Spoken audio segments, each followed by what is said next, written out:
It's just complicated enough to keep the crowds away, but still doable as a great non-digital family experience.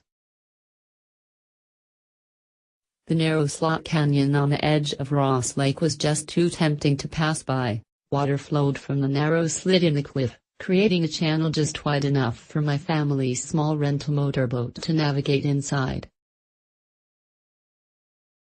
We inched forward into the grotto, weaving through bends where ferns clung to rugged walls and cedars formed a cool protective canopy above the aquarium clear water.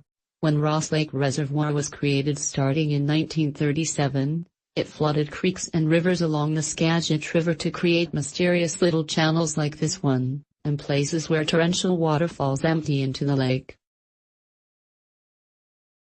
I killed the engine and let the incoming water slowly push us out of the chasm, listening to the chatter of an unseen waterfall and watching hundreds of tiny trout cruising 20 feet below the boat. We were not that such a charming, idyllic place even exists, never mind that we were boating through it. Since having my first child almost 4 years ago, I've been on a constant search for kid ventures. Family-friendly outings that are easy to manage with a child, yet adventurous enough to thrill adults. I had only been boat camping on Ross Lake an hour, but the Devil's Creek Canyon was proof positive that this trip would make lasting memories for our entire family. Backcountry with a beer cooler for decades, the North Cascades National Park had been the overlooked middle child of the park system. It's free to visit, but there are few services and virtually everything you do, aside from driving through it, qualifies as backcountry recreation. The 23-mile-long Ross Lake is the crown jewel. Its deep blue waters teeming with fish, and virgin forest and glacier-studded peaks rising above the shores. The camping trip is just complicated enough to keep the crowds at bay, yet it doesn't have to be strenuous. Even a family laden with gear and toddlers can embrace boat camping without breaking a sweat. Call it backcountry with a beer cooler. After a long drive, a ferry, a truck, a water taxi and a rented motorboat, we were finally navigating the lake shore. And everyone was giddy at the novelty and freedom of a self-guided expedition. Campsite snobs welcome under clear blue skies. We sped up the lake, pausing to explore little bays and inlets or unexpected waterfalls. Rounding Cougar Island, we saw kids splashing in the shallows. A few colorful tents dotted a forested knob. We stopped to test the suspension bridges along the East Bank Trail, searched for swimming holes and cruised close enough to the base of Skimo, Arctic and no-name falls that our boat was blasted with spray. At Rainbow Point, we entered a small bay and slung up our hammock at our reserved campsite, which afforded water views in 2 directions. Osprey hunted for rainbow trout, and the only noises were the occasional blips of fish breaking the surface. I'll admit it, I'm a campsite snob. Nothing makes my skin crawl more than hundreds of campsites packed together. By contrast, the quaint sites around Ross Lake are some of the finest in the state. 18 boat-in campgrounds are serene reminders that camping is the essence of summer. There isn't a bad spot in the bunch. Most have lake views from your tent, and campgrounds are small, most only have 1 to 3 sites. Almost all feature bare bins, pit toilets, fire rings and lake access.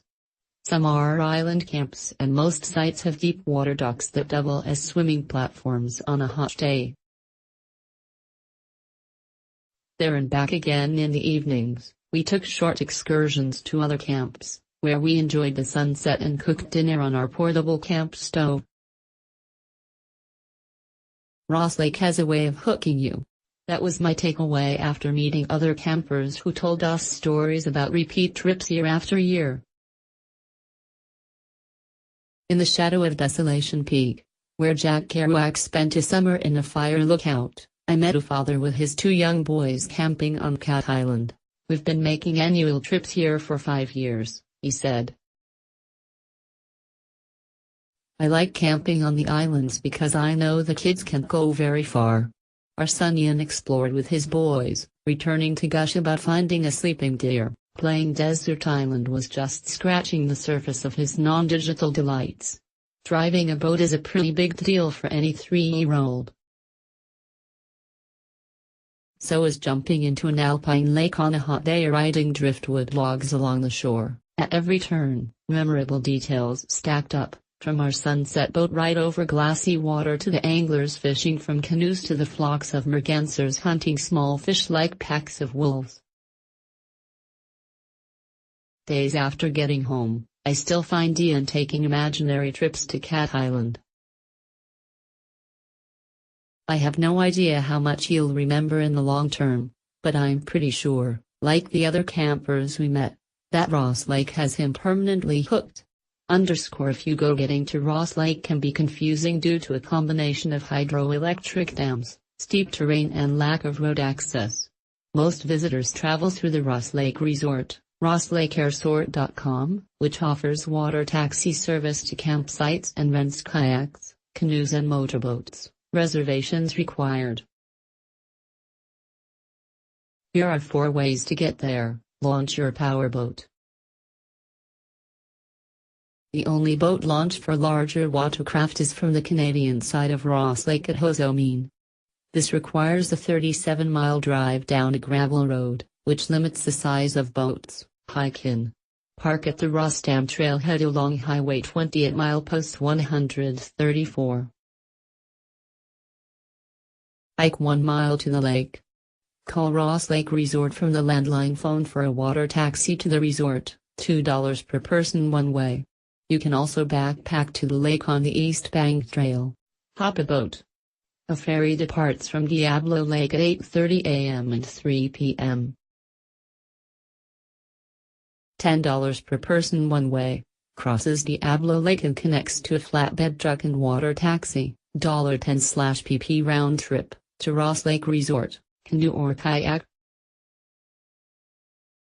Launch your small watercraft at Diablo Lake and paddle to the end. Call for truck portage to Ross Lake, $35 one way. Boats must be light enough to lift into the truck. Free backcountry camping permits must be obtained in advance.